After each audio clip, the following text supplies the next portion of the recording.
Judges chapter 6. Israel does evil in the sight of the Lord. But the people of Israel did what was evil from Adonai's perspective, so Adonai handed him over to Midian for 7 years. Midian exercised its power harshly against Israel, and because of Midian the people of Israel hid themselves in mountains, in caves and in other safe places. One time, after Israel's sowing season, Midian, with Amalek and others from the east, attacked them. They set up camp by them and destroyed the produce of the country all the way to Azar. They left nothing for people to live on, no sheep, no oxen, no donkeys. For they came up with their cattle and tents, and they came in as thick as locusts. Both they and their camels were beyond numbering, and they came into the land to destroy it. Israel became very discouraged because of Midian, and the people of Israel cried out to Adonai. When the people of Israel cried out to Adonai because of Midian, Adonai sent a prophet to the people of Israel, who said to them, Adonai the God of Israel says, I brought you up from Egypt, out of a life of slavery. I delivered you from the power of the Egyptians and from the power of all your oppressors.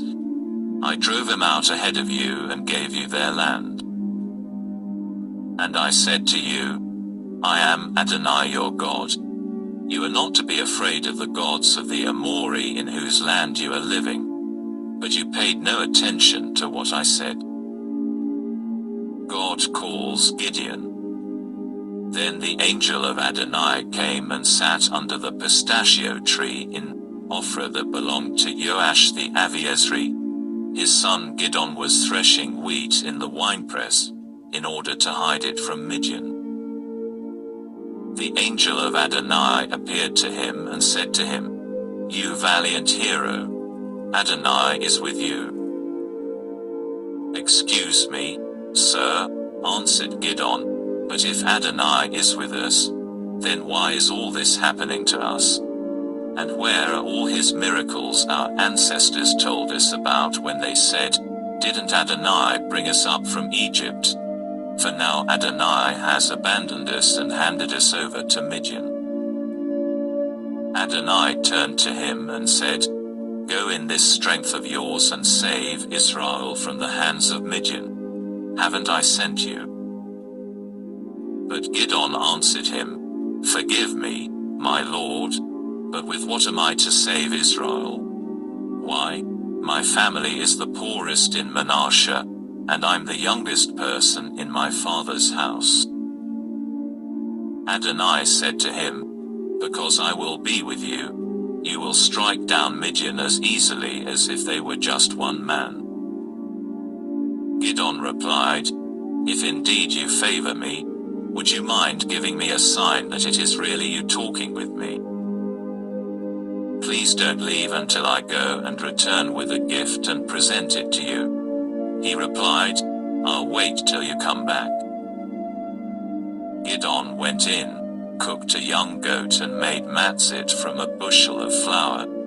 He put the meat in a basket and the broth in a pot, brought him out to him under the pistachio tree and presented them. The angel of God said to him, Take the meat and matzit, lay them on this rock, and pour out the broth. Gideon did so. Then the angel of Adonai reached out with the stick he was holding, touched the meat and matzit, and fire shot up out of the rock and burned up the meat and matzit. Then the angel of Adonai disappeared before his eyes. Gideon realized that he was the angel of Adonai and said, Oh no, my Lord, Adonai, because I've seen the angel of Adonai face to face. But Adonai reassured him, Shalom to you, don't be afraid, you won't die.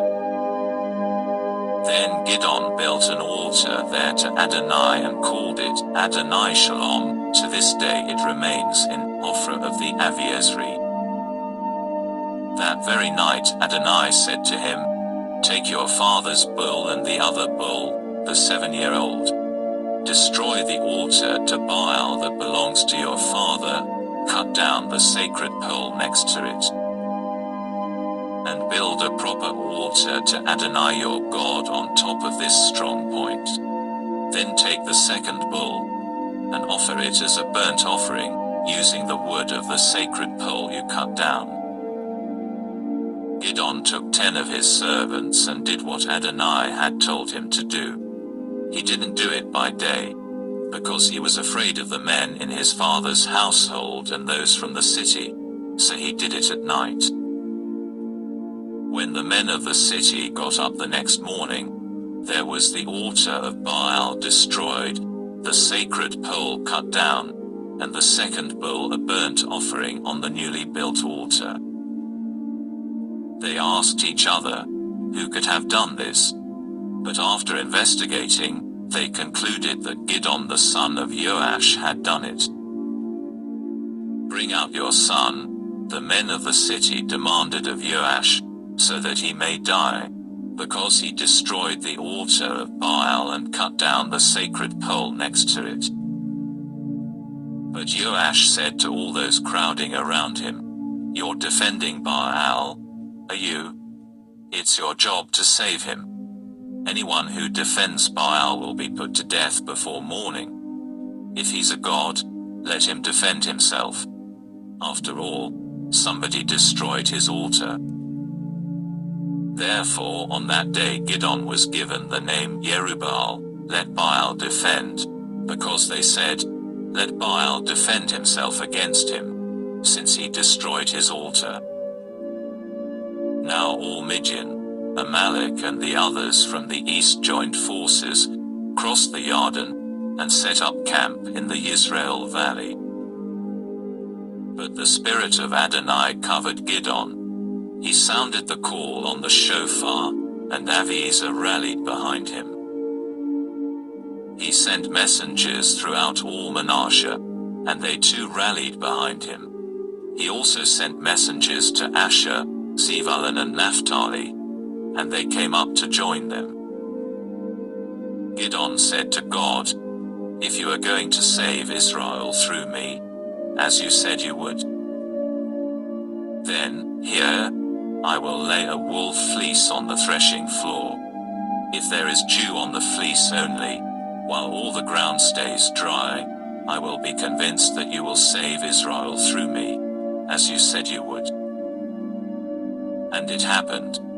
He got up early in the morning, pressed the fleece together and wrung dew out of it, a bowl full of water.